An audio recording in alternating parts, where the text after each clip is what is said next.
Ladies and gentlemen, welcome back to Bad Catholic Dads. I am one of your hosts, John Perez. We should probably go live here. Oh, yeah, and that'd hit be good. yeah, there we go. Oh. Ladies and gentlemen, welcome back to Bad Catholic Dads. I'm one of your hosts, John Perez. Alongside, he's back, better than ever, Josh, trans-ethnic Namus. Welcome back. They call me Jose. All right, cheers. We're cheersing with some Reese's cups here, in case you can. Is this in celebration of All Saints Day? Which, after Halloween, Mm-hmm. Don't the Saints all eat chocolate? Is that why it's after Halloween? Oh. Chocolate?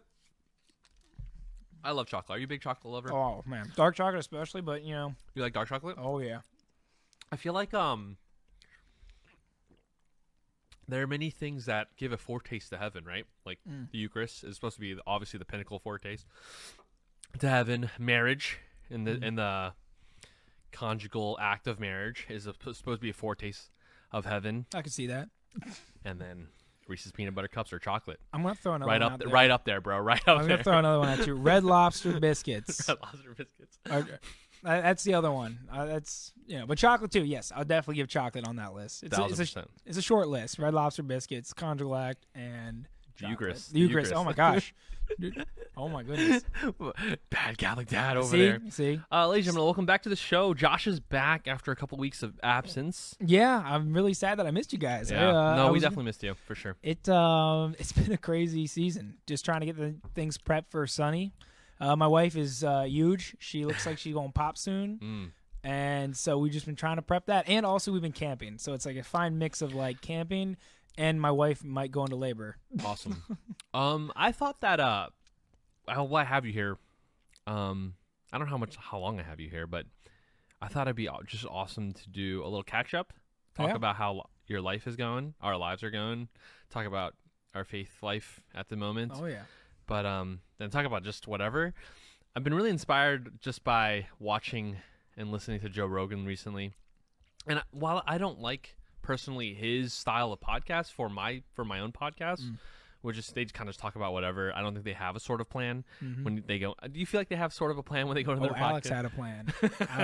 No, yeah, I think it's kind of like just kind of. I don't know. I wonder if Joe has notes. I wonder. I wonder.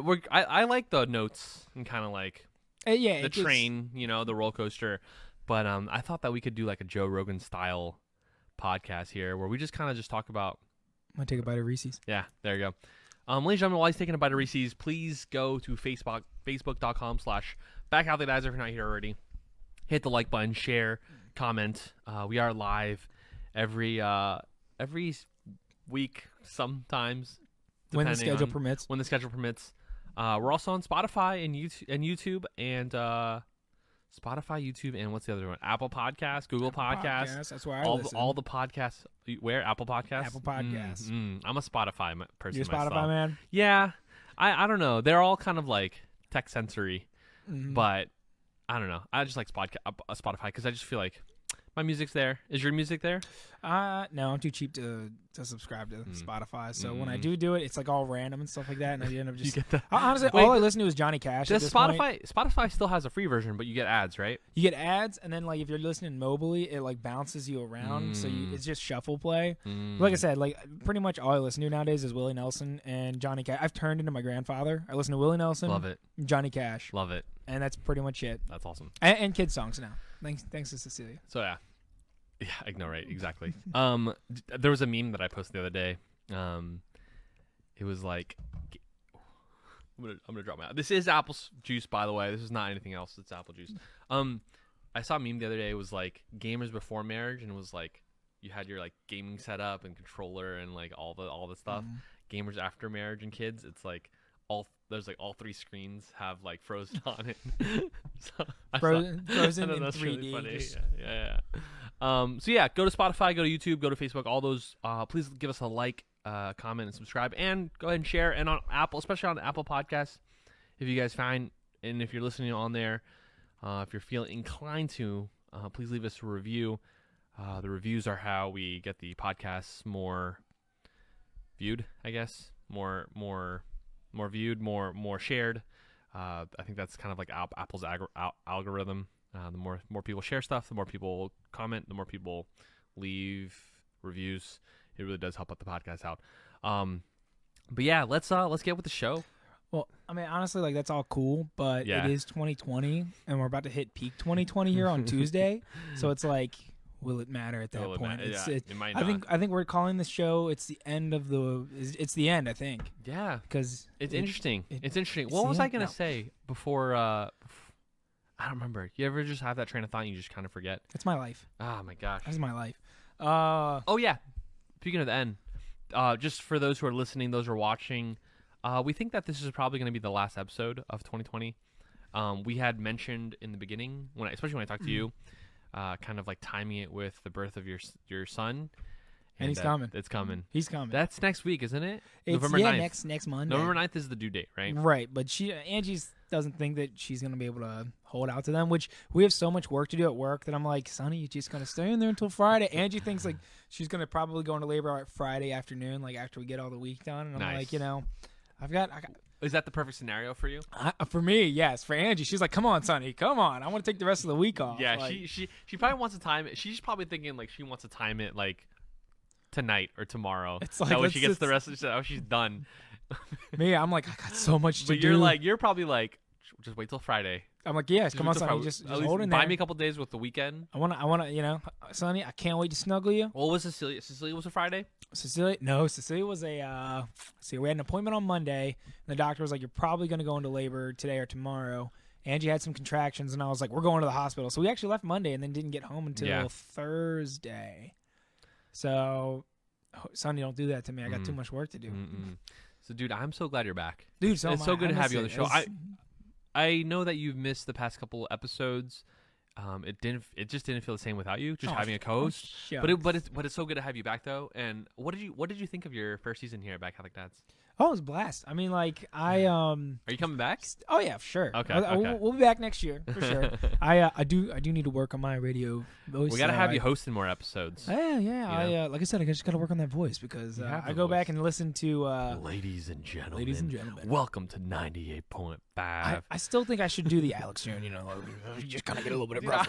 Dude, his voice is like really, really like, it's like a smoker's voice. Oh yeah, it's like Tom Waits met. I don't know, somebody with a much. I don't know. But, yeah, it's in that realm. Cool. Well, I'm glad. I remember asking you, just to reiterate, like asking you back in the day.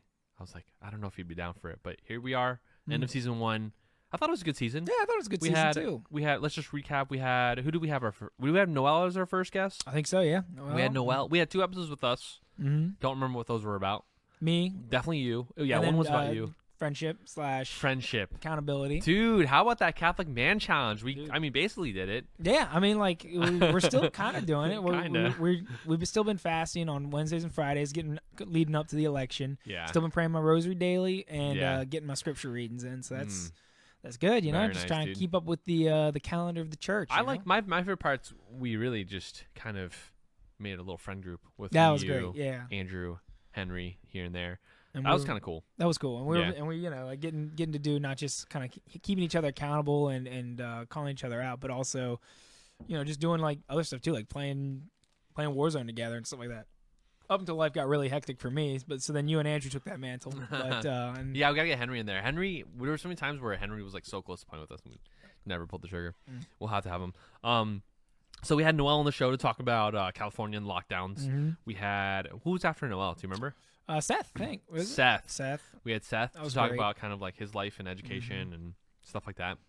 We had Allie, Allie, pro-life. I missed that one. Missed I was that so one. I was so bummed because I was the one that was like, "Hey, let's bring Allie." You in. were. And then- That was and your then- guest. That was your. and that was gonna my have you host time. the whole That was thing. my time to host, and it's Then we had after Allie, we had Andrew. And then we still got a decent lineup though of people. I think for next season. Yeah, like, I think we'll put him next season. definitely want to get Deacon Jim in here. sure.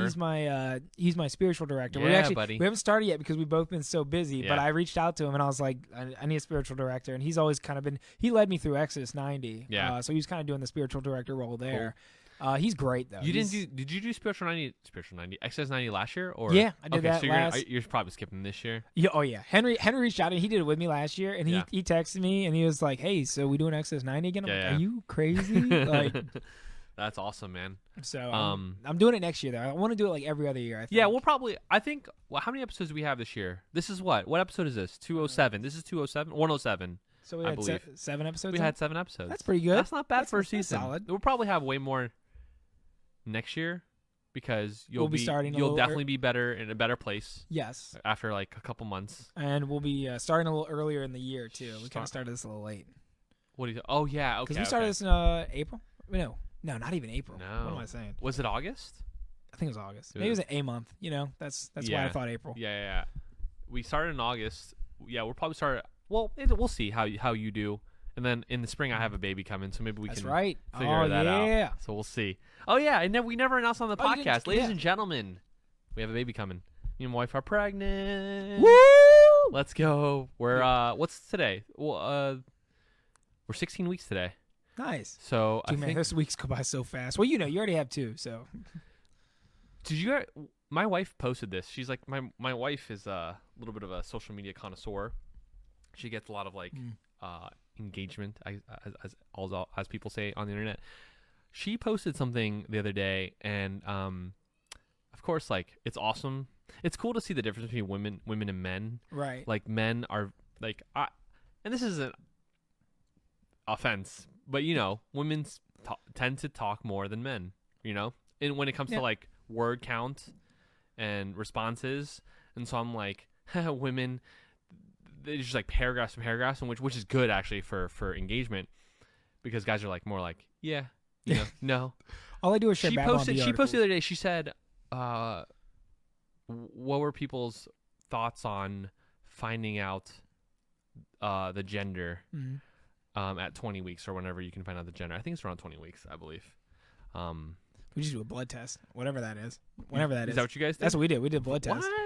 What? My wife and I are not really into.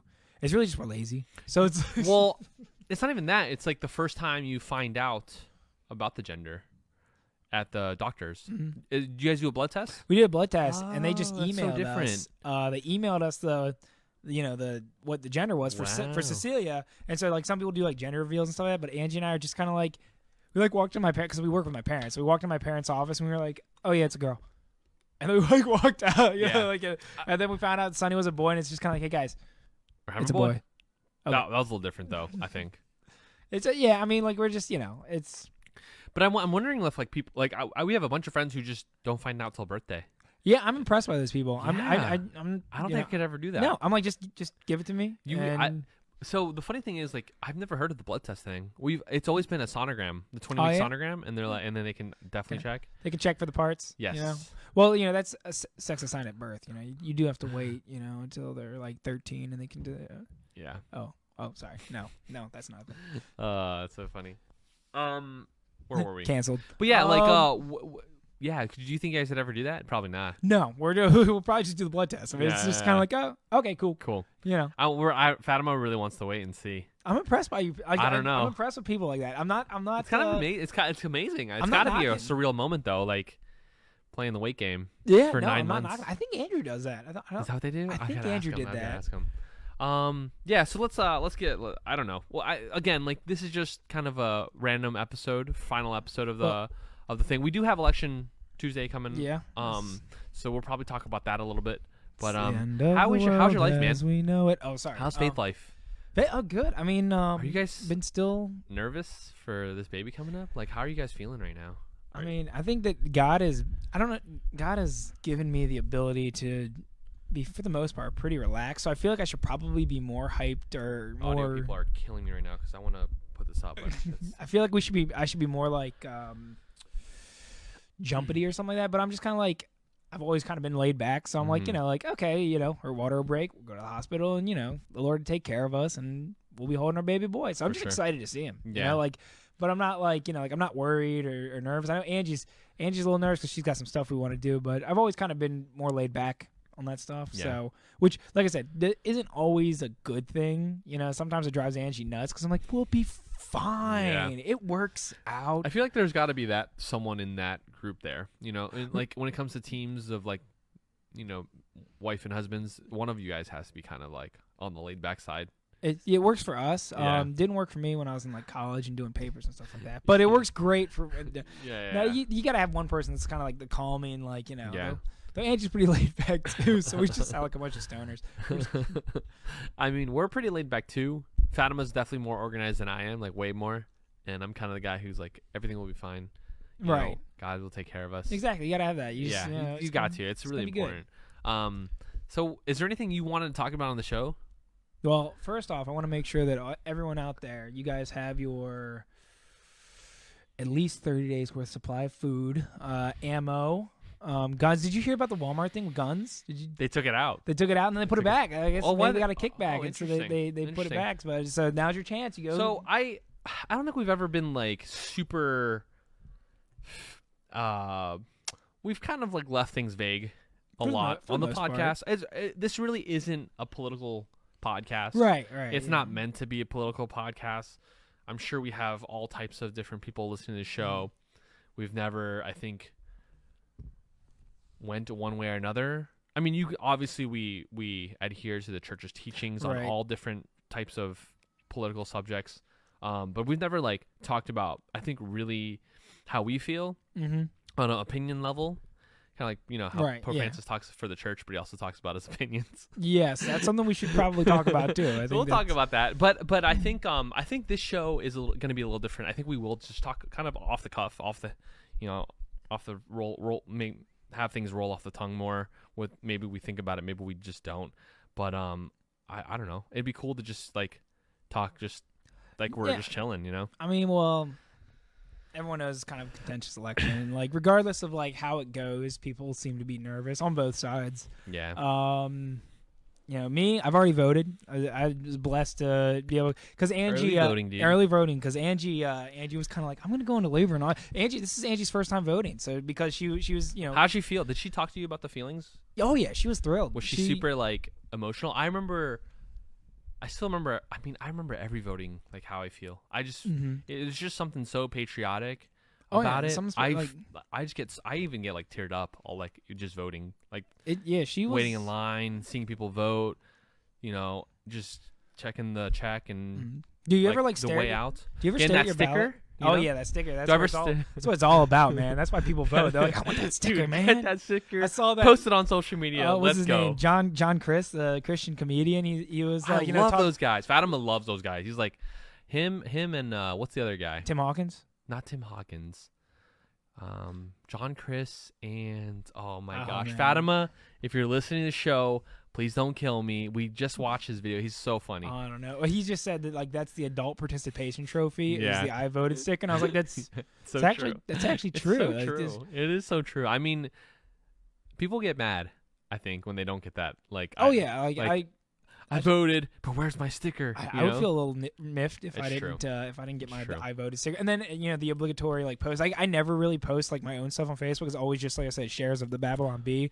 But even I had to stick my sticker. I almost stuck it next to a steak I was cooking to be like like voted, and now I'm about to eat steak. Was it on your hat this entire week? Well, it was on your hat or something. I stuck it on my hat, because I have like an American flag hat, so I just slapped it on there, and it's just like I voted America. Dude. That's a racist hat. That's true. You got an American flag. Oh my goodness, dude. This is kind of like our banter though, where we just we're very sarcastic. So I don't know if people kind of roll with that, but it's kind of how some we are. People do. Some people go, these guys are jerks. Yeah, I think I've never been like that on this podcast, but I don't know. It's it's more fun to be that way.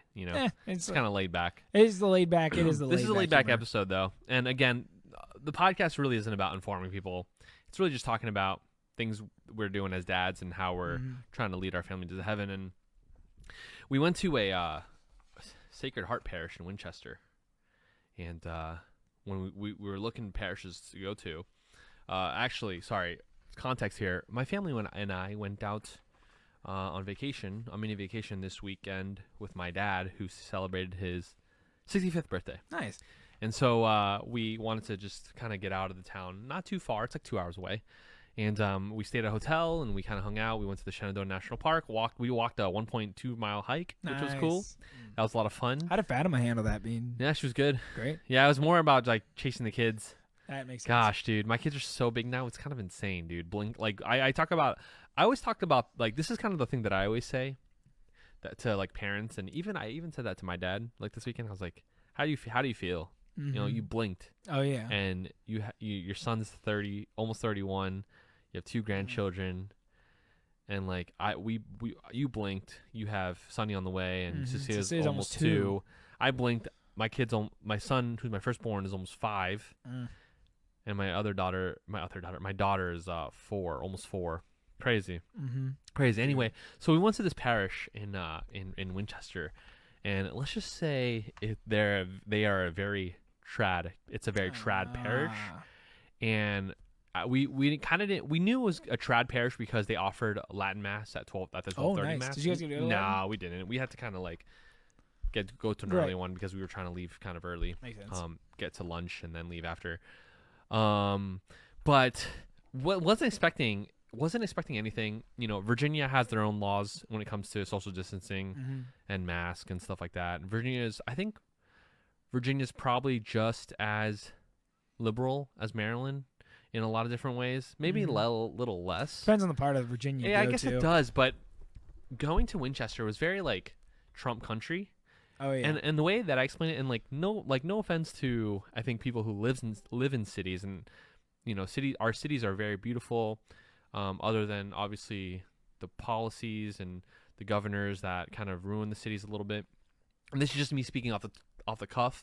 When I'm in those cities like Winchester and kind of like those more rural kind of towns, I always think that I feel like those are more like represents real America.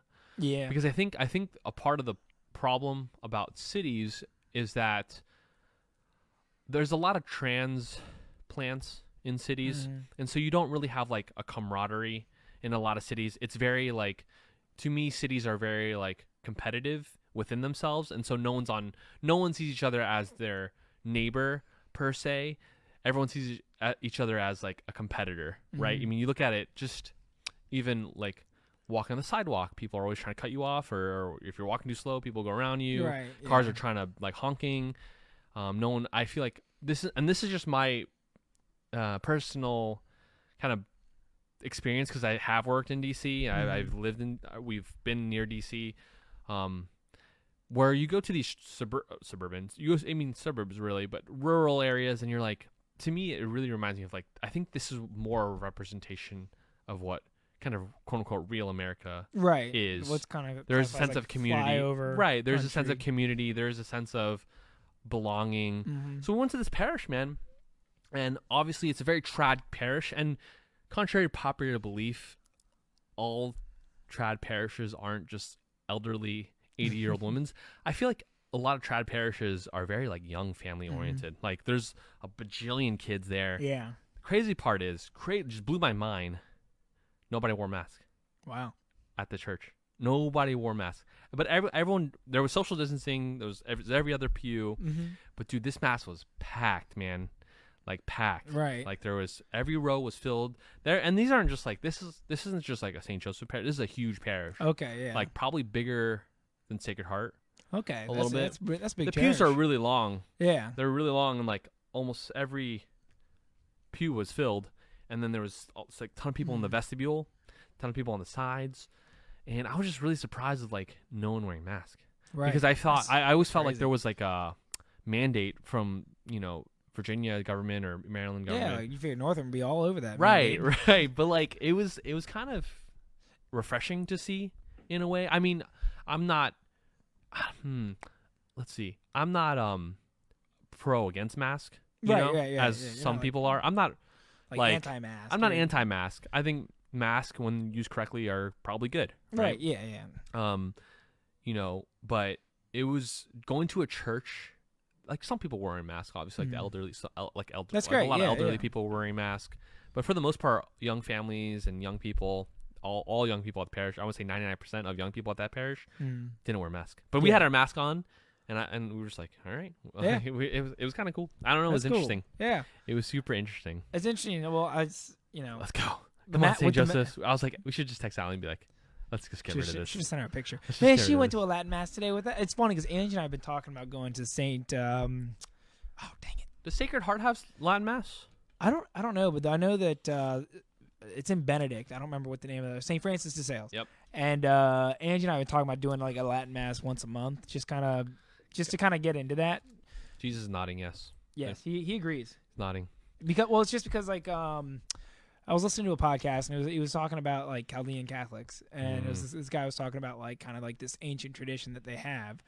And like I love Saint Joseph, like I love it. I wouldn't be Catholic if it weren't for Saint Joseph. Right, so it's like 100%. I'm not like one of those people. It's like the Novus Ordo. Let me tell you, let's go Novus Ordo, baby. Let's go. Let me my the Novus Ordo is part of the global network of.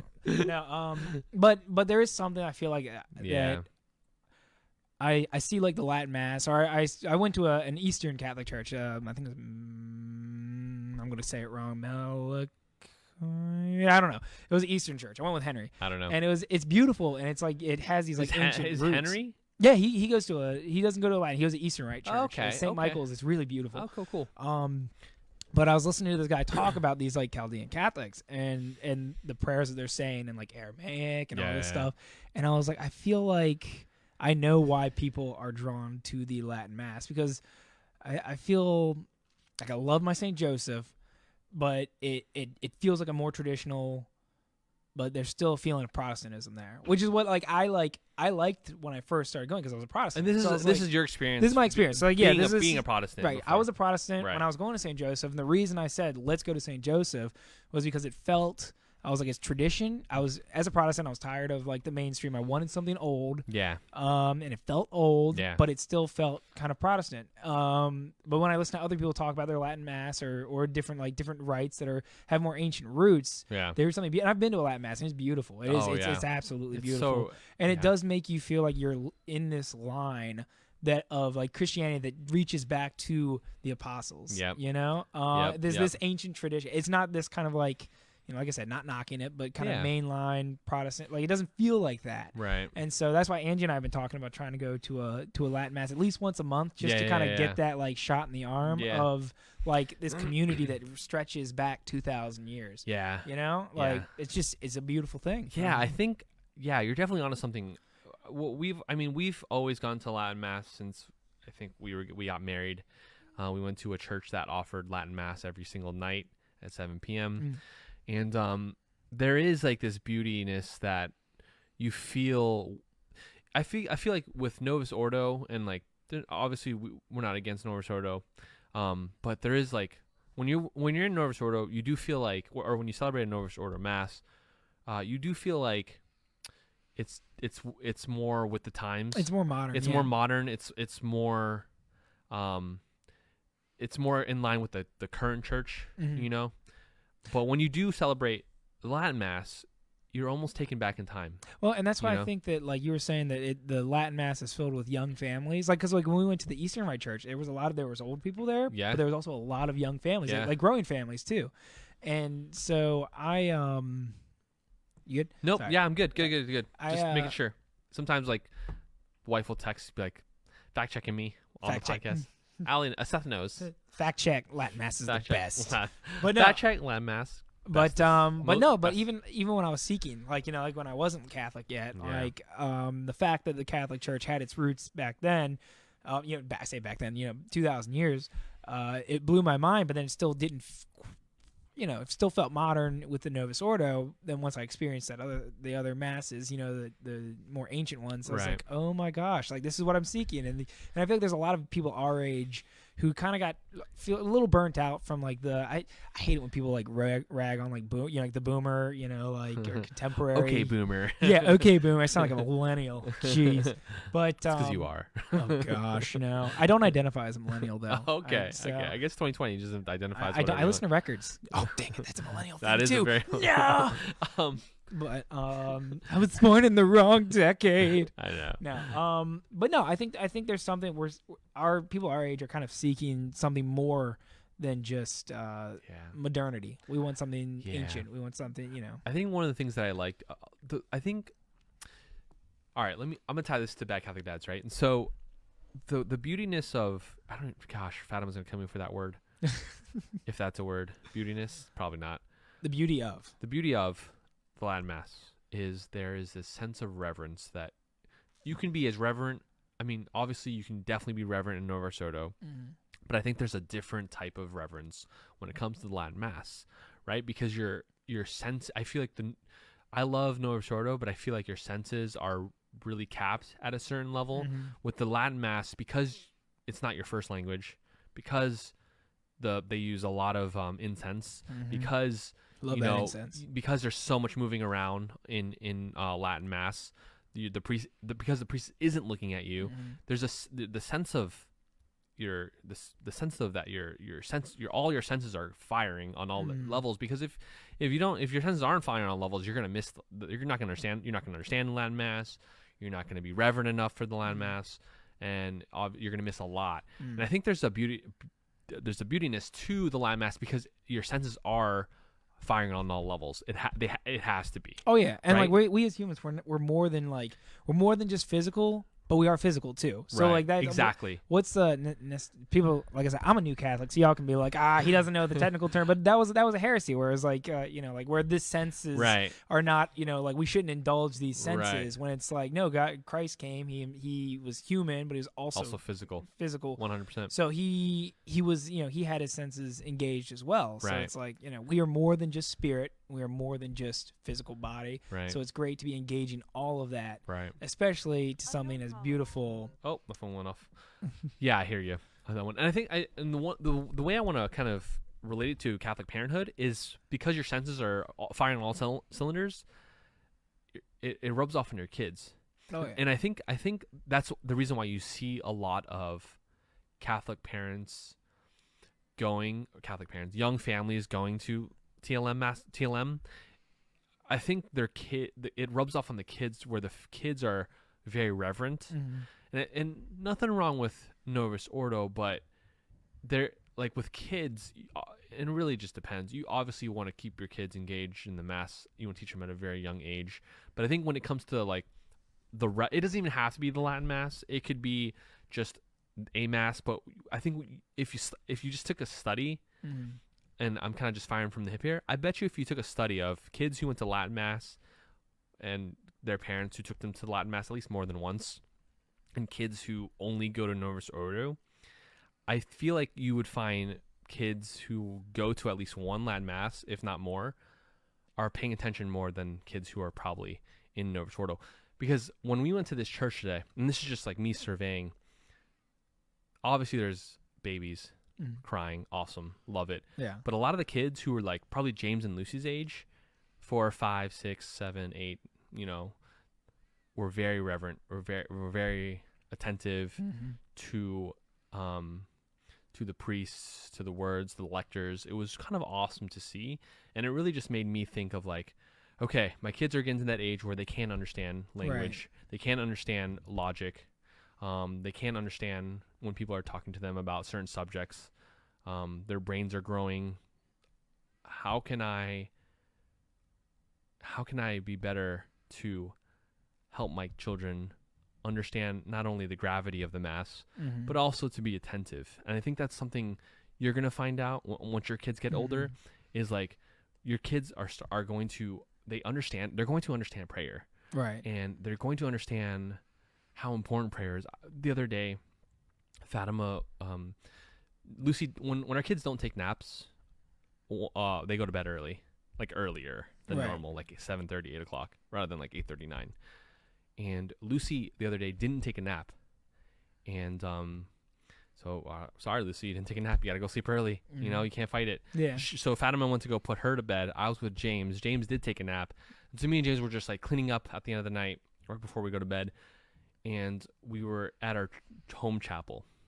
I said, James, we're gonna go pray because Mommy and Lucy are sleeping now, and we both knelt down, and I explained to him, kneeling down is a very like manly thing to do. It's a very respectful thing to do, because kneeling down is you're showing reverence. Number one, you're showing respect. Number two, and so I kind of relate that to like real boys, real men, they kneel. Yeah. Right. And when we pray, especially when we pray. And I think once your kids start to realize that and understand that, I think that's the most critical time to be like, okay, when we go to Mass, we really have to pay attention. Yeah. Because I think there's something so important of your children understanding that we're not just going to a party. We're not just going to get together with our family and friends. We're celebrating Christ in the Eucharist. Oh, yeah. And I think I'm even so surprised I think kids just like we have to give, I think, credit to our children, even at a young age, that they can understand that. Right. That they can be respectful, that they can understand reverence. And, I can't wait for you to experience that. Yeah, Yeah, I'm for sure. looking forward to it. Well, another thing that, like, makes me think, reaching back to, like, the kind of the ancient roots with like, the Latin Mass and things like that, are, like, we're in a post, I've heard, I don't remember what author said it, but he's like, we live in a post-truth world. Yep. Right. Like I had this conversation over around a fire with my old principal. Actually, he goes camping with my family. Oh, and cool. And we were talking about truth. Mm-hmm. And I think that's another thing that really draws a lot of people our age to like the Latin Mass is right. because you have something that is more than just something of its time, of this time. Right. We want something more than the here and now. Someone said if you marry yourself to this age, you'll find yourself a widow in the next. And so one of the things that brought me to the Catholic Church was the fact that it stood on these pillars that were not changing with the culture, where I would see other denominations constantly like kind of shift and say, well, actually, we viewed it like this way for about 500 years, but now we're gonna, actually it's like this. We were wrong those 500 years. Whereas the Catholic Church is like, nope, this is where we're at. And so when you have things like the Latin Mass, it's like it takes you back, and gives you this opportunity to engage in something that Christians engaged in thousands of years ago, and it reinstates in my mind that there is truth. And I think that our kids probably pick up on that too. Cecilia's a little young right now, but I want to instill in Cecilia the fact that there is truth in this world. Yeah. So many times people say like, "What is?" They pull the pilot line. Well, what is truth? Or they'll say like, "Well, that's your or truth." your truth." Yeah. Yes, which means that there is no truth. If you have a truth and they have a truth and they have a truth, and everyone can have their own experiences. Everyone can bring something to the table and what they've experienced, but there is truth out there. Right. You have to find it. You sure. You have to constantly be reaching for it, seeking it. For sure. And so I think that that's another thing that's really engaged in the Latin Mass and in these other kind of ancient rites of Catholicism, is that there is a truth there, and it's unapologetically true. So like we live in a culture now where like we were talking about that. I was talking about this with like I said my principal, where I feel like we're like reverting back to pre-Christianity beliefs where we look at each other based on skin color. We look at each other based on sex. We look at each other based on tribes. Right. Everything's tribal now. It's like, intersectionality is all about your different tribes gaining up and fighting this other tribe. And in Christ, there is no Jew, there is no Greek, there is no man, there is no woman. Right. We're all created in the dignity of God. We are all created. We are all equal. There's no slave. There's no master. Right. And so that's truth. But then you start stripping that away. I mean, you see that with abortion, where you don't value the life that's inside a womb. Right. It's just a clump of cells. Yeah. It's like if we don't have that foundational right, then it makes sense that we live in a post-truth culture. Nothing, anything goes. A man can be a woman biologically. Not that somebody struggles with some, with a mental disorder or, like it's like no, they're biologically a woman, and we're living this kind of society where there is no truth. And like I said, that's why I think that people are drawn to the Latin Mass, to the ancient rites of Christianity. Because there is something there. It's unapologetically true. It says this is it, and no, we're not sorry. This is there's good and there's evil. It's not power versus weakness, as Nietzsche tried to say. It's good versus evil. Right. And when you were a Protestant, did you ever feel like you were drawn to the Catholic faith because the Catholic faith is so anchored in truth? I think I don't know I don't know anything like a lot about Protestant Christianity because. Number one, there's just so many different churches. Yeah, there's no like one church for Protestants. I think Protestants are it's a very like community based church rather than like the whole church. Right. But I mean, like, obviously, this is like our church, right? Not necessarily like we're not connected with this other church, although like they may be Baptists, or we're we our have different own synods of Baptists. I think. Do you feel like? And I've always wanted to ask this to like different Protestants. And you've been there because you're a former Protestant. Do you feel like Protestants see church and as like more of a, or at least at first, obviously there's good intentions, and I think that's the number one cool part about, I think, pastors and Protestant Christians wanting to start their own churches. Right. There's always a good intention in the beginning, but I feel like the big thing do you ever feel like it's more like they look at it almost like not a business, but very like businessy sense in the fact that it's like, I'm gonna start my own church. I have to, and because they have to start their own church, they have to raise funds, they have to get loans to buy buildings, and they have to get members, and it's like there's not a sense of like it's not as cynical as I'm making it out to sound, but it's very like, I have to support my church, we have to get members because we have to support almost this like kind of like a business in a sense. Right. I think it kind of varies depending on like who your lead pastor is. Yeah. I've known some churches that are small and have stayed small, but like their pastor is like definitely on fire for trying to save people's souls, so it's like they like every sermon is hellfire and brimstone because with the good intention of like, hey guys, I don't want you to go to hell.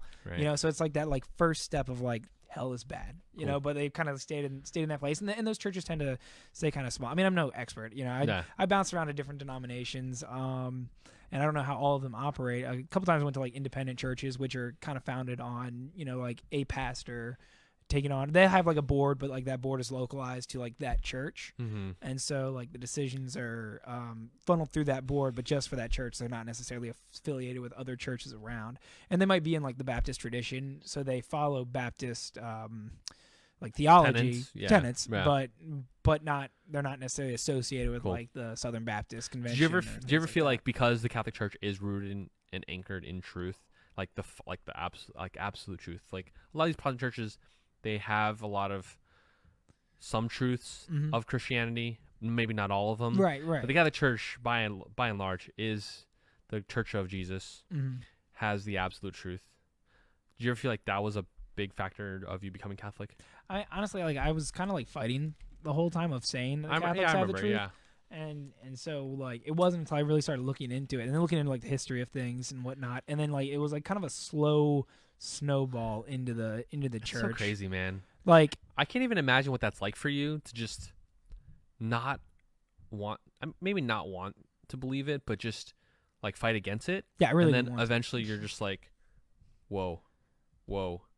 It's crushing. It's crushing to like have like this cool, idea. Though. I'm so glad you're Catholic. It's all, dude. I love amazing. it. I love it now. But like, how do you feel about Catholicism? Dude, Let's go down awesome. that route. Let's you go guys, down that route. You better be praying your rosary daily. But no, it's great. Yeah. Not to hash out the first episode again, but but no, it just goes back to this idea of truth, and I think that like it was so refreshing to not have to be worried about the church changing its teaching on things, and then also having like a philosophical root behind everything it believed. It wasn't like the Bible says this, therefore, which like that's good. There are some things where it's like the Bible says this, but the Catholic Church says yes, but we can back that Bible up with tradition. So it was not this like or we can or the other way around, we can back this tradition, which with, we should actually scripture. bring up what Pope Francis said just in this because it's right in line with kind of what we're talking about. But just having that like the checks and balances between the two was refreshing, because I've listened to debates when I was Protestant. I'd listen to debates between different Protestant sects on things like same-sex marriage or things like and people were able to kind of twist scripture into whatever category they wanted it to fit in. So they'd be like, oh no, Paul wasn't talking about homosexuality, he was talking about pederasty, and they're like, well, if you take this Greek and you flip it and do this and you interpret it this way, then but the Catholic Church says, well, okay, natural law also has to be in line with Scripture. And so what is the telos of human sexuality? Which that also goes back into what Pope Francis was talking about. I use this as an example to my Protestant sister-in-law, because she was kind of like, what's going on with your Pope there? So you guys... Do you feel like you get more of that from your family or friends because you were so entrenched with different problems? Because I want to say, like, I don't want to say I'm in a vacuum. And obviously, like, Facebook and social media doesn't allow you to live in a vacuum as much, because you do get all different... Unless you delete all your... Unless you delete all your friends like we're doing. I'm just kidding. But... Block?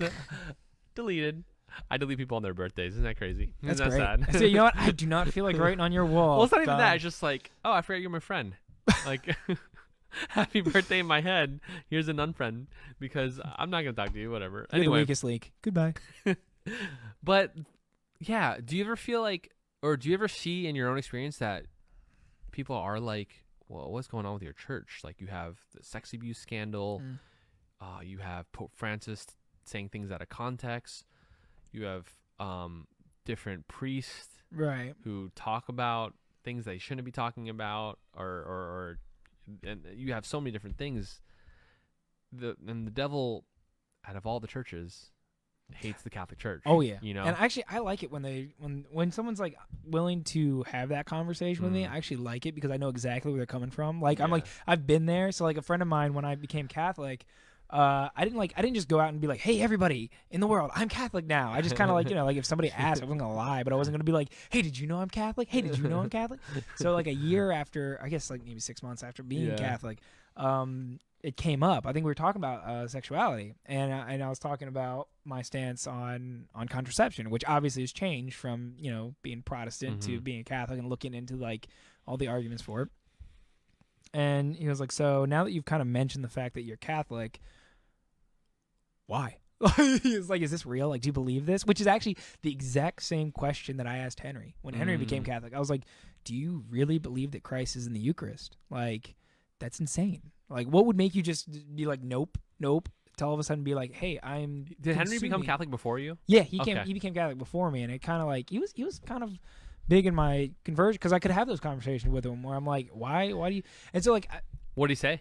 Do you remember what he said? He said he did, and he didn't give me the theological reasoning behind it, but I just asked him, do you? And he said, yeah, and I was like, okay, and that was kind of like, all right, well, Henry's a smart guy, and like, so I guess I should maybe look into this a bit more. But so I like it when people do that. So like when my sister-in-law, to try to clarify these things, I like it when they ask, and it seems like people are open to asking me that kind of stuff. Yeah, and these moments are also kind of like big evangelization moments. Right. Well, it's good because there's a lot of like I had a certain idea about. You better be on your you right, better be on exactly. your toes. Well, as soon as Pope Francis said that, I was like, all right, gotta research, and so I started listening to podcasts and do Google searching. Amazing.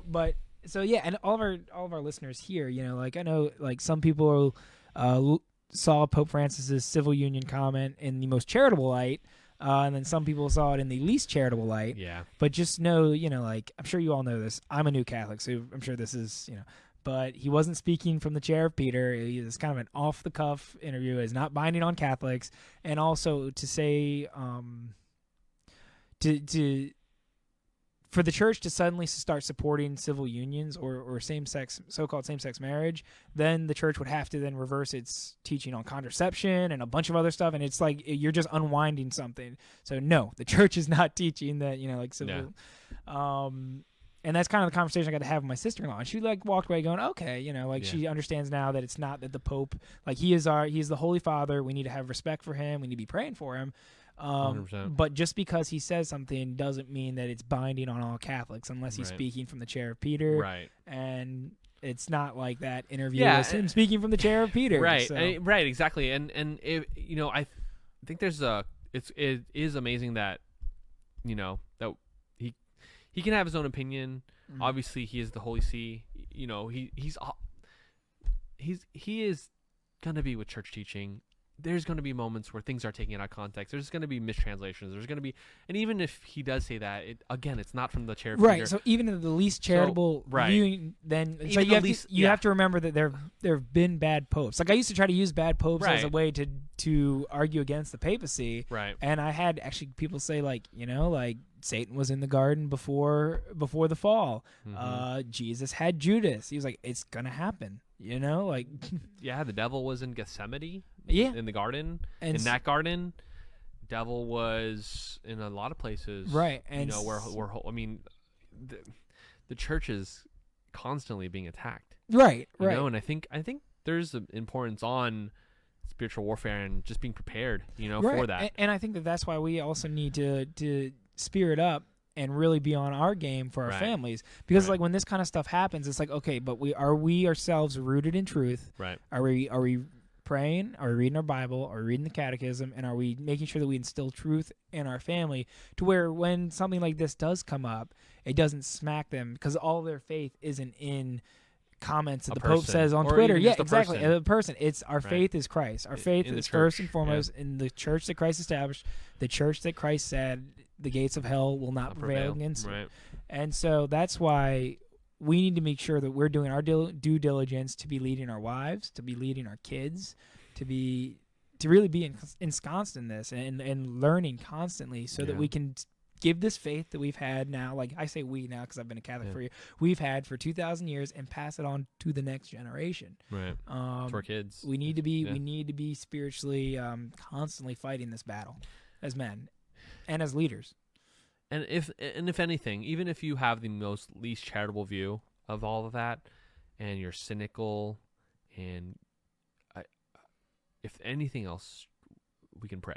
Yeah. Oh, yeah. You know? And Absolutely. I think we do need to pray for the Holy Father. Absolutely. We need to pray for our church. It's been said that our church is in a crisis, and church throughout the history has always been in some sort of crisis one way or another. And I think we're going through our own crisis right now. We are going through our own purification process right now. And I think we should definitely be praying for the church 100%. Oh yeah, absolutely. And if anything, pray for the people that, even if, like I said, even if you have the most cynical view of the comments made by Pope Francis, pray for the people that are being led astray from those comments. Right. Pray for the people who don't quite understand what church teaching is and see this as, the church getting with modern times. Right. Both, and that's both Catholic and non-Catholic. Because I had a lot of very liberal friends who are not Catholic. I mean, if I had liberal friends who were Catholic and supporting this, then you can only imagine what the rest of the world is looking at this. I'm seeing my liberal friends who are not Catholic. Some of them aren't even Christian. Who are just like yes, the Pope is with us. He's finally on our side. And it's kind of like that's actually not really church teach. You can't just change church teaching like that. And tradition can't be contradicted by the Scripture. The Pope can't be contradicting Scripture or tradition. Right. That's just impossible. Yeah. So, pray. So pray, yeah, absolutely, and like I said, just be diligent in our own families. And at the end of the day, be ready to explain to your family, if not your own family, your kids. I'm sure a lot of dads out there have maybe older kids who see this and are wondering or are a little lost. I mean, our kids are really young, but for those dads who have older kids and are on social media and see these types of things, it's got to be a little confusing, and I think as dads, especially, the fact that we are called to be the pastor, provider, protector for our families, we have to be on guard. Oh yeah, and be ready. We need to. Oh man, yeah. I mean, I think you summed it up perfectly there. Amen. All right, dude. I went to Sacred Heart in Winchester this weekend. All the way back about an hour ago. Let's go. But like that's the best part. Like this is what I'm talking about. Like as long as we might not have show notes in front of us, but we intertwine it. We come back. Keep going. It's all good. We'll remember. We'll get back. Dude, we have an election on Tuesday. How do we feel? How are you feeling, man? Because I'm a little nervous. I think a lot of people are a little nervous. I went to Sacred Heart this weekend, and the pastor was like, "We have an election coming up. I'm sure we've all been kind of preaching about it. I'm not going to preach about it this weekend." The pastor there preached about the Beatitudes, which was awesome, just to kind of give us a reminder. And I think it's kind of a good segue because I think the Beatitudes go in line with obviously Catholic social teaching, Catholic church teaching, but also in line with morality in running a country based on the morality that God has put in natural law that God has put into our hearts. And we obviously have election on Tuesday, and Sacred Heart was passing out their bulletin. Obviously, churches pass out bulletins, and inside their bulletin they have presidential candidate comparisons, and a lot of this is taken from Forming Consciences for Faithful Citizenship, which is the document that the USCCB, the United States United States Conference of Catholic Bishops, which is the governing Catholic body of the United States, the governing body of bishops for the United States. They put out a document every couple of years, kind of talking about issues for voting. And how we need to be forming our consciences, but also having faithful citizenship. And they kind of go through this. They kind of go through different issues that are really important to the Catholic faith. Obviously, like taxes are important. Obviously, taxes are important for the American citizen, but they're not on a morality standard. Right. You can debate taxes. You can debate taxes. These things you can't really debate them. I mean, you can, but you really there is a set forth Catholic teaching on many of these stances, you know? Right. And so I thought we could just talk about some of these things. Let's go for it. Let's see. But yeah, how are you feeling about Tuesday, dude? I don't know. I listen to different people from different sides, Yeah. and everybody's got their opinion on what's going to happen. So my stance is that it sounds like the cheesy default, but I'm praying for the best. I'm praying that regardless of who gets in there, that we have peace in the streets. But honestly, like in the end, all we can do is do what we can. So like vote, make sure that you're talking to your friends and family about voting. But in the end, like it's, the Lord establishes kings, and in this case, presidents. And, if it's his plan that we have another 4 years of Trump, then that's his plan. If we have 4 years of Biden, then that's his plan as well. 4 months of Biden. 4 months of Biden, and then the rest with Harris. Then that's in his plan. I find it interesting. I think we before we even talk about this, I think peace. I think we should do. We absolutely need. Praying for peace. I heard that I was listening to one journalist on Twitter, and he. I'm not on Twitter, but I just saw somebody posted it. Get on Twitter, boy. I can't do it. It's time suck. But he was saying that DC bought like crates of tear gas in preparation for, and I'm seeing that other cities are boarding up preemptively stores for riots, and so it's like we really need to be praying for peace, and then also we as fathers, I think acceptance too. Acceptance, absolutely, in whatever happens, in the end, it is in the Lord's control. All we can really control is we vote, and then we try to take care of our family. So one thing I actually, I'm a paranoid guy. I've been, like buying extra food and whatnot, just in case things go crazy. Extra ammo, let's go. Extra ammo, just saying. Just gotta make sure everybody out there gets themselves a nice AR. But no, in all seriousness, we're called to provide, spiritually for our families and also physically. So it's like I think it's smart. I think it's smart too. I think the CDC says always have like two weeks of food anyways. So I'm trying to get up to what? 2 weeks worth of food. Who says that? I don't remember if it's the CDC or one of those government I thought you agencies. said the CCC, the Catechism. Says the Catechism of the Catholic Church says that always have no. So I've been doing a little bit of that too. So I'm praying a lot, and I've also been buying a little bit of extra food every time I go to the grocery store. I was just talking to Fatima today. Yeah, it's probably smart. I wasn't even thinking about the food thing, but I was also thinking about just being ready for anything. Right, and because listen, like it's been a term. Let's just say, like, it's been a tumultuous turmoil, turmoil year, lots of crazy we've seen crazy things happen this year we've normally haven't seen in the past. The preppers were right. Even in I know, right? Even in Charles County, you just never know what's going to happen. Right. There's a lot of small towns that got hit really hard with riots and things like that. You just never know. That you see people on the news and we didn't think that would happen here. I mean, you just never know if it's going to happen to your own suburb, your own city, your own town. Right. You just never know. You know, and we should be praying for peace, but I think God not only asks us to be spiritually prepared, but physically prepared too. Right. It's our duty as fathers to really be prepared and spiritually, but also physically. Like I said, I kind of joke about it with friends of mine, but I actually genuinely have been, buying a little bit extra here and there, not like greedily, but just I've actually got this new strategy, John, and then we can go into the direction. Tell me. My strategy is I've been going to the grocery store and just buying 2 of everything that we typically get. And then I keep one on stock. And then when I use one and bring the second one out, then I'll go back to the store and buy it. So like coffee, I've got 2 things of coffee.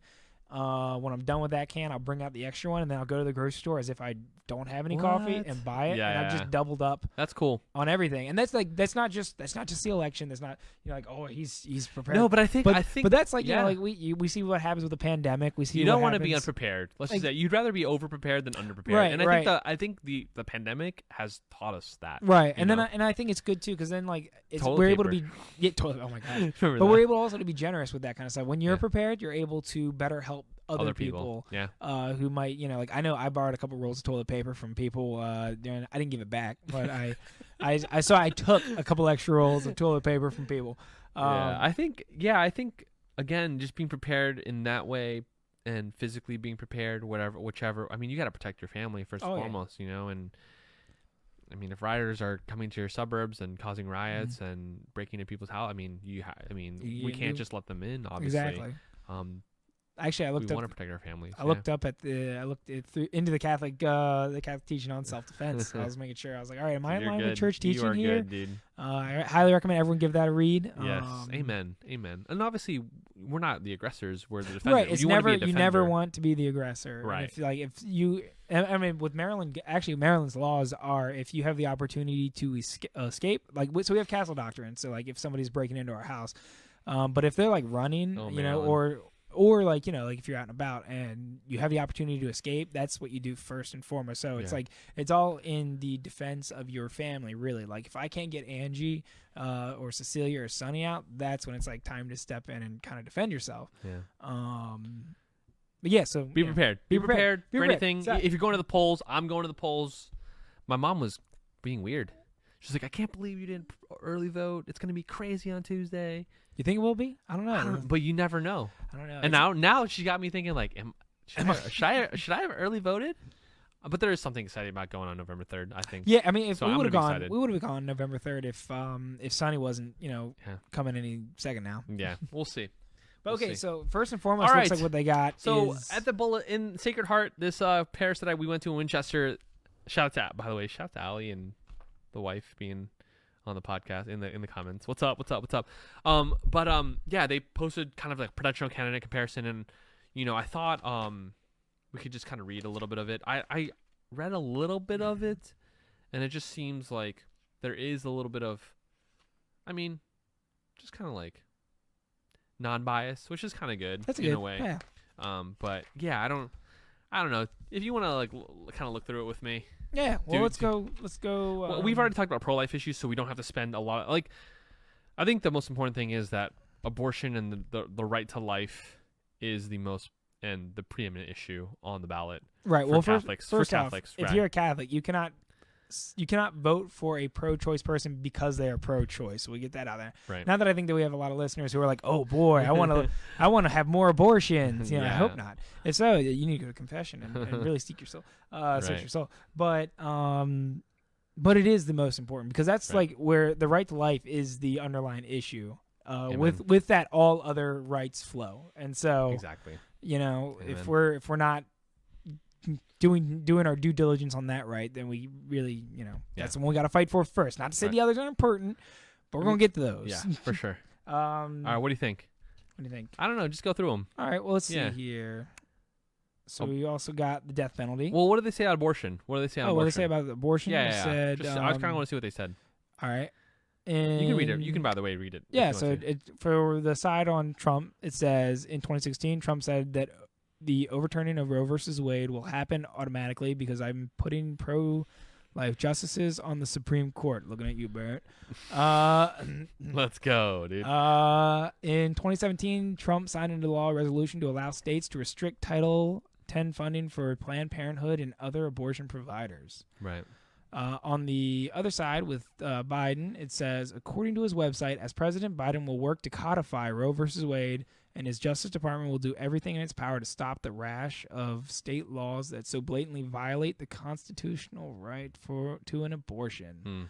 Another quote says, as president, Biden will reverse the Trump administration's rule to preventing Planned Parenthood and certain other family planning programs from obtaining Title X funds. Yeah. And also with that, I do believe he has gone on the record and said that he would take away the Hyde Amendment and also take away the Mexico City policy. Yeah, which allocates federal funding for I think it's ads in different countries for abortions or something. Planned Parenthood, something. It's I think like they're not allowed to use federal funding in other countries for use of abortion. Providing abortions, right?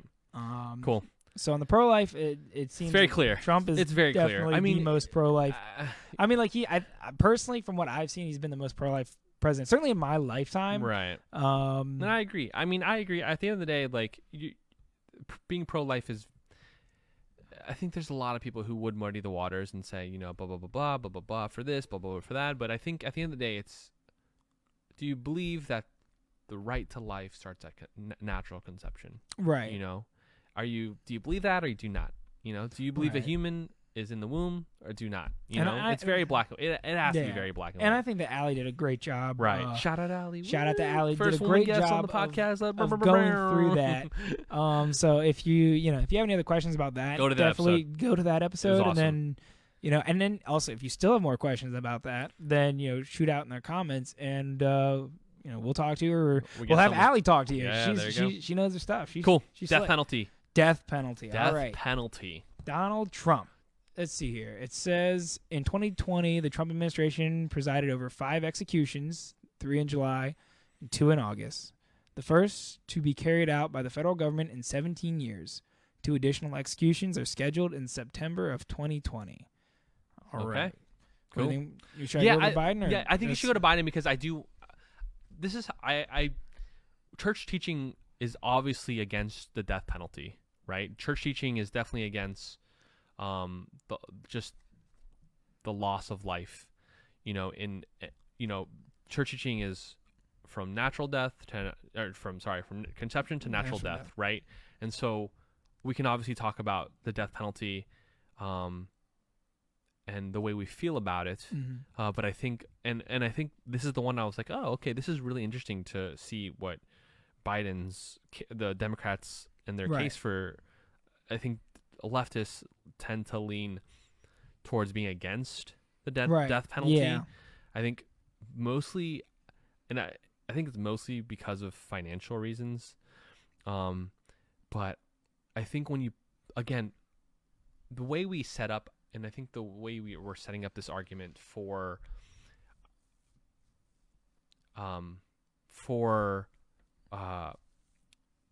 this entire comparison that we're doing right now, is we have to understand that I think abortions kill 800,000 Americans a year, compared to the 5 executions. Right. And don't get me wrong, obviously the loss of life, I think no matter the crime, it's very sad, very tragic. But when you put it up against abortion, it's there is no comparison. Right. And do I want a perfect party that does have all of Catholic social teaching down the line? Of course, that'd be awesome. Right? But we don't. And so we have to weigh these other issues against the most preeminent issues. Right. And the most preeminent issue for Catholic voters has to be the right to life. Right. And so out of sheer volume, it's hard to... And Ali did talk about it a little bit, hard too. to put them together and say that they're equal. Exactly. Once again, any life that's lost is a tragedy. Of course. But yeah. So let's look at Biden's side. Of course. Says that according to his website, Biden will work to pass legislation to eliminate the death penalty at the federal level and incentivize states to follow the federal government's example. These individuals should instead serve life sentences without probation or parole. Yeah.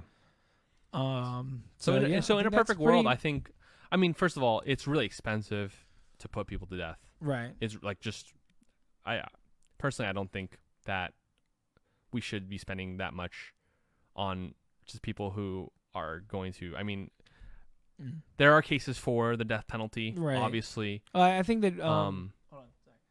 I think that, I want to make sure that Angie didn't text me saying, hey, I'm going into labor. Oh. Gosh, are you good? Are we good? We're good. Okay. We're good. No labor. Cool. I just like it. I just and hit me. anytime. Like, and when you have to end this, by the way, we gotta just let me know. We gotta go.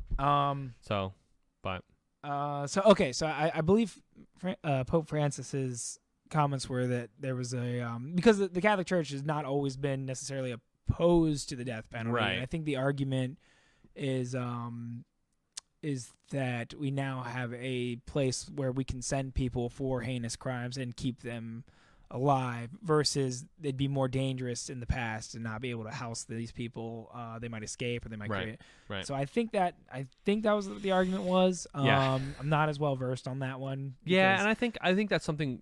Again, we're not professionals. Right. We're not staunch we're not staunch doctors of the church, and so we come from a very fundamental teaching of applying the death penalty when it comes to Catholic social teaching and Catholic teaching. Right. But at the end of the day, when you weigh them together, obviously, 800,000 Americans, 800,000 human lives are being put to the death penalty every single year. Yeah. And so that's a preeminent issue, Absolutely. Cool. So out of Catholic teaching, I guess educational choice is important, though. I don't know.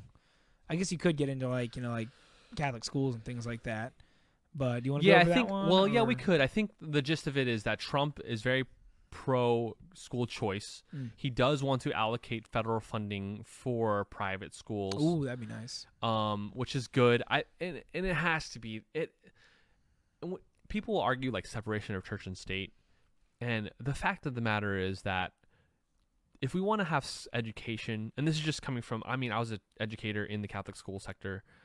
If you want to have education be a priority for students and children, if you want to have our education overall go up and not go down like it has been, you have to provide competition. Oh yeah, you have to provide different options for different schools, because when parents are sending their kids to other schools because that school is so bad, that school can only go up, not down, or else that school's going to shut down. They say that they desire the separation of church and state, but the problem is that they kind of do. From what I've seen, I went to a private school, but I've just seen like curriculum from like family members and whatnot. Is that it seems like they do kind of indoctrinate you in a form of secular religion. Let's talk about that too. That's the different issue for sure. So, but like, for a parent to, once again going back to like seeking truth, for a parent to decide that they want to send their kid to private school, like I plan on sending Cecilia to private school, and Sonny, and then whatever other kids we can, but according to my understanding, I'm still paying taxes for the public school, for the use of the public school. Yeah, of course. And so it's like, why shouldn't the money that I'm providing into the system then be allocated to me sending my child to a private school that fits in with, like, not my truth, but like, traditional Christian values. Actually, really, the values that our entire civilization was built on. We can go into that in another podcast. I love talking about how the West is basically, it's Christian. Yeah. And so all of these things that we value so much, human rights, that's Christian. Yeah. Anyway, sorry. Cool. No, I get it. That's good. I love it. Okay. So let's see here. Environment. You want to do that real quick? Yeah. What did they say about the environment? All right. So Trump. Oh, I think I read that one. I think it has to do with Paris Accords. Let's see here. It does. Yes. Yeah. Let me read it. Yeah. Just skim it, I guess. Okay. Trump has begun the process of withdrawing the United States from the Paris Agreement on climate change, an international agreement to reduce global greenhouse gas emissions. That was Trump. With Biden, it says, according to his website, a Biden administration will re-enter the Paris Agreement on day one. Now, that one's something that can actually be debated. Yeah. Because so what can't be debated is that we should take care of the earth. We are stewards of the earth. God did give us the gift of nature to take care of, right? Absolutely. That's a non-negotiable. Now, what can be debated is how we go about taking care of the earth. And now, so what's the most effective policy? So exactly, right. And so for our understanding, Paris Accords, in general, the intention is always there to be better about emissions, about whatever. The problem is the execution of it. Yeah, the implementation and it just isn't fair to America. The fact that we have to do all these things to put down our carbon emissions, so many things that would just cripple our economy. Which don't make any sense for anything in realism. Right. And the fact that these other countries that are part of the Paris Accords not only don't have to do it till a later date, but many of them actually weren't following through with the promises that they made. So it's kind of like, would we cripple ourselves only to, not really. And then I also saw a study. I don't know. We'll have Jamie look it up. Jamie, can you fact check? Can you fact check this? But Andrew's going to be our fact checker. Andrew. That the United States has actually lowered its emissions in the previous years, and that's outside of the Paris Climate Accord. Right. So it's like there are things that we can do, steps we can take as a nation and as individuals that we should to be good stewards of the environment. Now it's like kind of like taxes. It's like there's one of those things where you can debate like what is the best way of doing this. Right. And the application of it, and the fact of the matter is that we can do these things without having to cripple our economy, without having to have people lose jobs. Right. Millions of jobs would be lost if we did have to do all these things like the Paris accords. Which people can kind of cynically say, like, well, like we're saving the Earth, but it's like it's not really making that huge of an impact. It was like 0.1% of a degree or something like. I don't know. I'm not a scientist, Right. but just from what I believe in science. Science. I believe But in science. the fact of the matter is that we can take care of the Earth by doing all these things, but also at the same time living in reality. Right. And also jobs like as we see with the pandemic, like people say, well, like if it saves one life, but like the loss of jobs is killing people. Mm-hmm. I know during the Great Recession, our life expectancy in the United States went down during the Great Recession that we just had gone through suicide. People in these small towns where they didn't have jobs. Again, recently with the lockdowns. Yeah. But I'm just saying, even without the pandemic, when we go through recessions, people go to drugs, alcohol, despair, and oftentimes do end their lives. And so it's like you have to kind of balance all of these things. I listened to somebody and he says, like say Dr. Fauci. Like Dr. Fauci has this idea as the head of what is that department? Asthma and infectious disease. He's like, he has like his specialty that he focuses on, and that's great. Like you need to have people, but you need to be getting the wide swath of ideas from different places, because someone who is from the economy perspective, an economist, is not going to always agree with Fauci on the approach to take with these things. And you have to take all these into account because they all impact human life. They all impact businesses. Right. I went to Gettysburg this weekend, and I just saw building after building of these small shops, small like they're tourist shops. They sell like sabers and little cannonballs and stuff like that, like stuff that you like go to as a kid. You know. And they're closing down. There's just like for sale, bed and breakfast for sale. And it's like, I bet you this was the pandemic, and like quality, like our business, that this is my family's business. We were blessed through this, that we had work, but there are a lot of people we know who are struggling really hard right now. And so, anyway, that all about that with the environment, that also goes into the pandemic. Yeah. And you got to take that stuff into account. Cool. Too. What's the next one? Ethics and research. Okay. In 2019, the Trump administration announced its decision to discontinue research conducted within the National Institute of Health involving the use of human fetal tissues from elective abortion. Mm-hmm. Wow. On the Biden side, said while serving... That's not even talked about a lot. I mean, we talk about Trump being the most pro-life president. We talk about him with the heartbeat bill. Talk about him with instituting hundreds of judges, including 3 pro-life Supreme Court judges.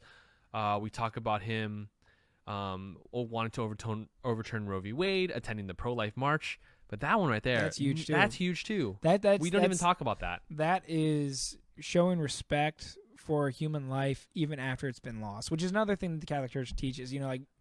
Where it's important the way you treat the human body, because it's a shell for our soul, but we're more than. It goes back to what we were talking about in the beginning with our senses. We are physical and spiritual. We're both. Yeah. It's a yes and kind of thing. Yeah. And so the fact that he's taking the time to make sure that we respect these babies that were aborted and their bodies, and not just use them as medical experiments. Right.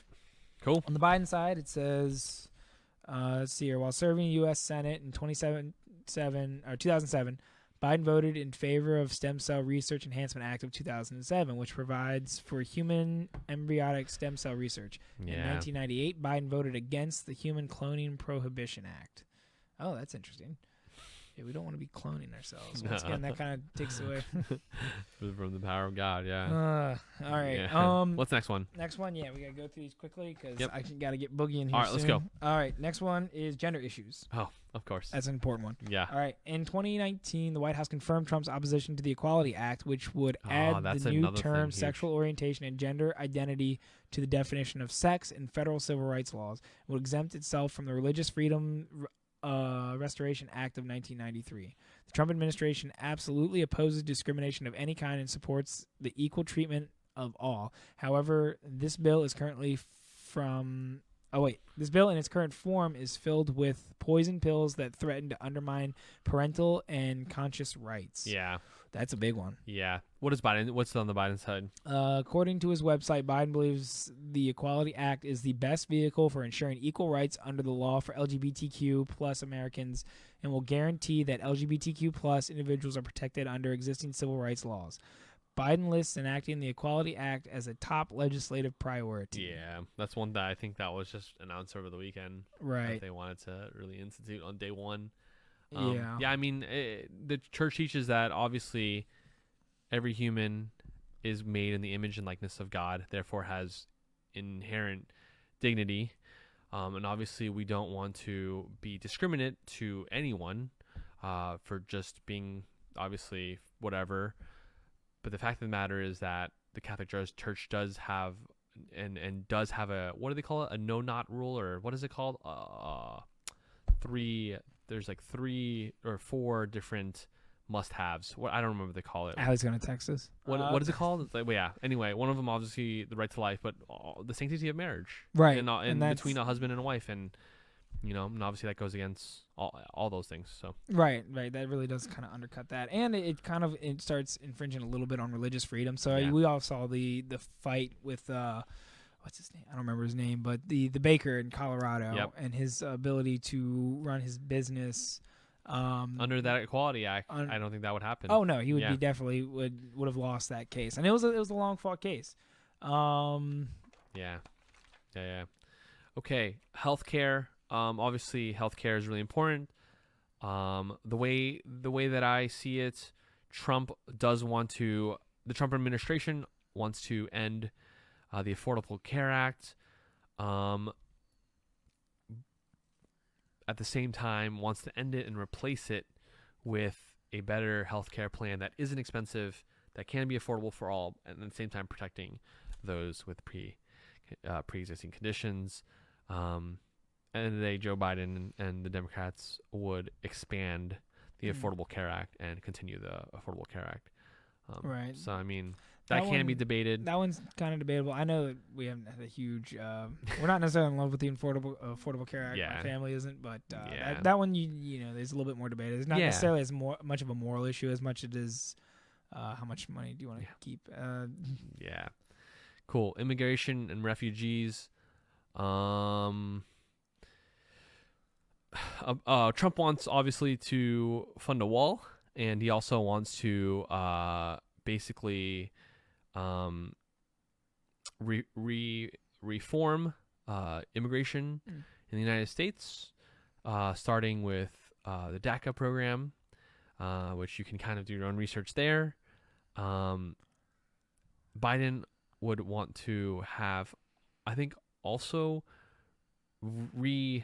reform immigration, but to a different level. They would probably, and most likely, want to give a pathway to citizenship for undocumented immigrants, which can be dangerous. I think, obviously, that is very debatable and not. I mean, we can go into moral issues, but at the end of the day, it is a very you have to have respect for your neighbor, right? What that entails, like whether that means a country has to accept. Which I don't think the church doesn't teach that a country has to accept all people, but we are called to love and treat people with respect. But that is one that's, what that entails. Like I said, does that mean, because you do have situations with like coyotes smuggling people over, and actually I heard coyotes. But I have heard a stat. I think it was from the Huffington Post actually, that like between 40 to 80% of girls and women who come over the border are raped, and so it's like okay, so you've got to also account for those kind of situations. So yeah, it's something that can be debated. I'm sure people probably can tell where we kind of lean, but that one is not the same as like the slaughtering of millions of unborn babies since 1973. So all right, next. Cool. Poverty. Trump administration opposed a House bill that would raise the federal minimum wage to $15, stating efforts to reduce taxes, eliminating regulations, and implementing fair trade deals are driving economic growth and increasing workers' take-home pay far more effectively than just raising the minimum wage.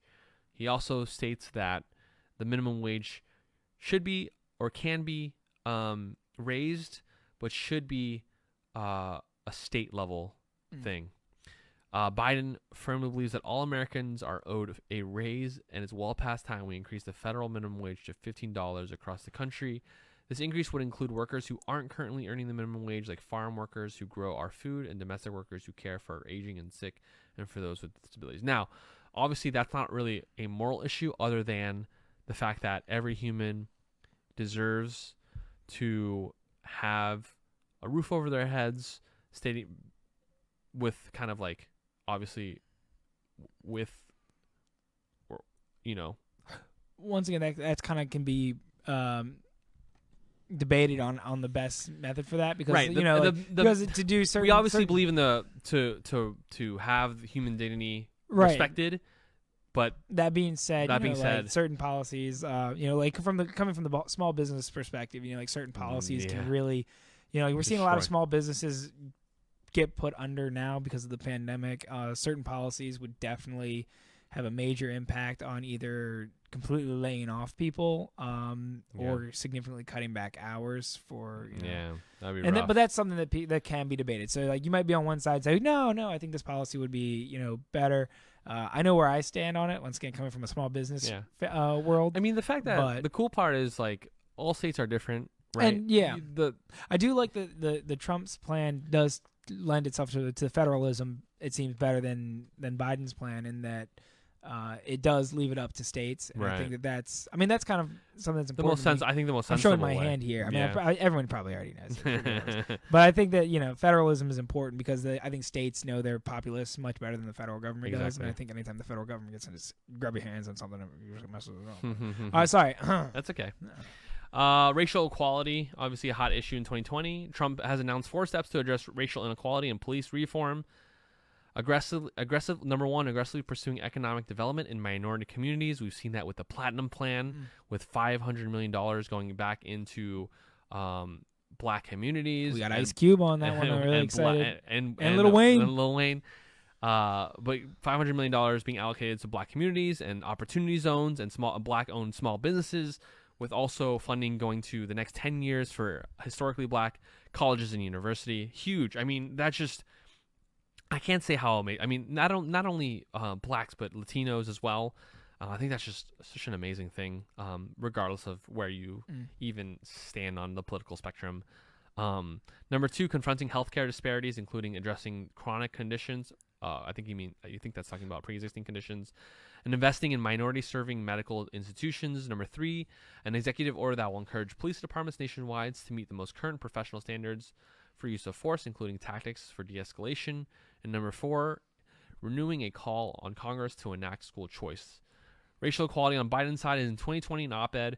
Biden said we should also be directing our resources to actively undo the negative effect of systemic racism that had on opportunities for black Americans, citing inequalities for African American entrepreneurs, the gap in home ownership, and discriminatory lending practices. Biden also said, I'm proposing an additional $300 million to invigorate community policing in our country. Every single police department should have the money it needs to institute real reform.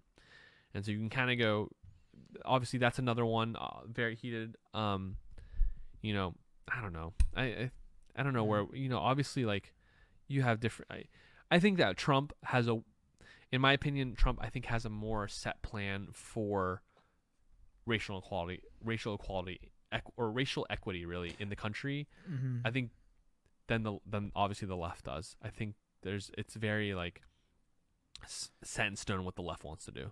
Right. And I think the left kind of has, more kind of vague slogans that I hear, like systematic oppression and things like that, and like those are things that you can debate, but I rarely hear like direct plans. It's more just kind of a railing against the system. Yeah.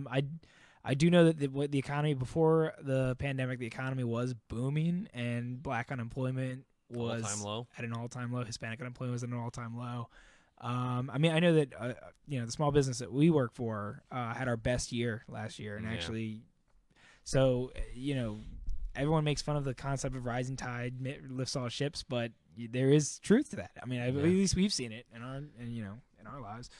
So, all right, last one, brother. All right, let's do it. Religious freedom. Then we got to go. That's huge. In 2017, Trump signed an executive order which states federal law protects the freedoms of Americans and their organizations to exercise religion and participate fully in the civic life without unique interference from the federal government.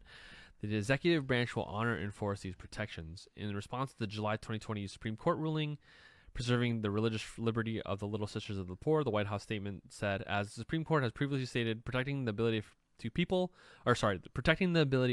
to worship and live according to the dictates of our conscience is part of the best of our traditions.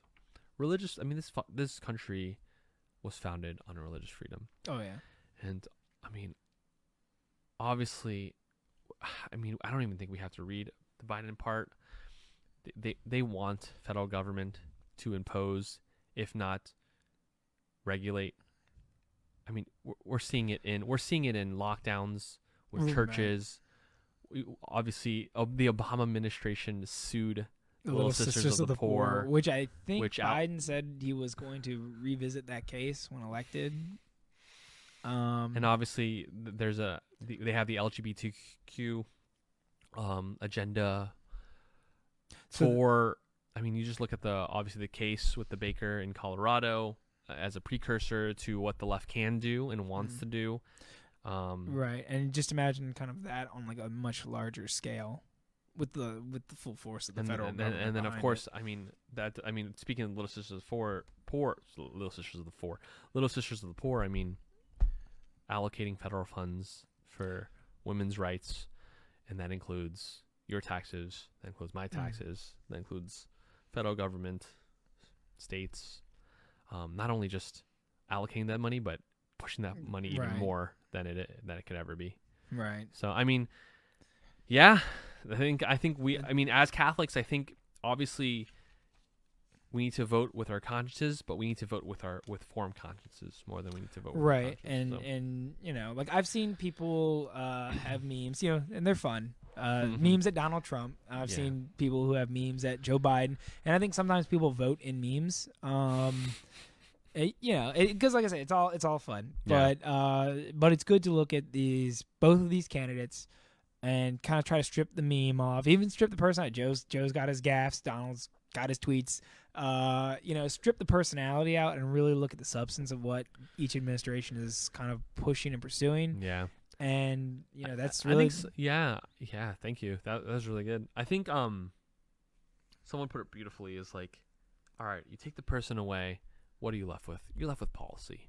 Right. And at the end of the day, what's more important, man? The person with that tweets, kind of makes fun of people or whatever, it doesn't even matter, or the person who just gaffes all the time, or really the policies that are left in place. The policy will far outlive the person who puts them into place. And not to mention that these people also bring with them people in their cabinet that are going to be impacting the culture of that administration. We should talk about the culture change that's happening right now, but at the end of the day, again, like, policy is, I think, what matters the most to people. And I think Trump, at the end of the day, I think Trump does exuberate more in line with Catholic teaching than Joe Biden. And at the end of the day, obviously people always say don't be single issue voters, blah blah blah blah. But I think that there's so many reasons to vote for Trump and the Republican Party. Abortion is the most preeminent issue, and if it's not to you, it should be. But number two, look at all the other things. I mean, look at all the other Catholic social teachings, which are the must-haves, which are sanctity of life, sanctity of marriage, and all the above. So absolutely. I think that those cool. Yeah. What do you got to say? I think we covered it. November 3rd. November 3rd's coming up. I already voted, so you guys, it's up. For those who have not voted, it's up to you. Go through, see what you think. My big ones are abortion is the biggest one for me. You used to kind of look at that cynically until somebody really kind of like walked me through the philosophical underpinnings of why that is the preeminent issue. Guns are big for me too. Obviously, we even talk about that. Obviously, we know where the left stands. And you guys probably can guess where I voted. Mag all the way. There Sorry, you go. Let's go. I said it. Let's go, dude. Nah, obviously, like we're both voting for Trump, and regardless of the outcome, I think we know that God is in control. Amen, brother. We know that we can pray.